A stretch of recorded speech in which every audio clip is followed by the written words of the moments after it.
जवाब दीजिए, वो कौन सा मकाम है जहां पर हाजी से हुकूकुल इबाद माफ फरमाने का वादा फरमाया गया?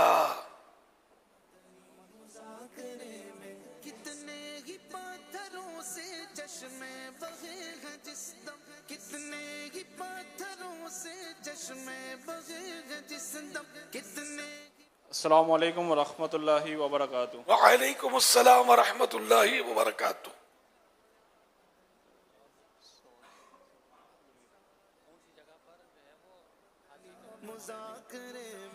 मुशावरत के बाद तो मदनी फीस तो डबल करवा लो यार। सवाल पूछ रहे थे, क्या है सवाल? अच्छा अच्छा, पापा इंशाल्लाह ईद के फौरन बाद 3 दिन का मदनी काफिला।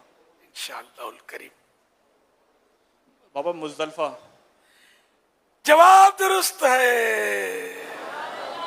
उर्दू में मुज़दलिफा बोलते हैं, वैसे अरबी इसकी वो तलफ़ुज़ है मुज़दलिफा, लाम के नीचे ज़ेर है, लेकिन मुज़दलिफा चल जाएगा, उर्दू में बोलते हैं। इंशाअल्लाहुल करीम इन्हें भी माहनामा फैज़ान मदीना तोहफे में पेश किया जाएगा इंशाअल्लाह।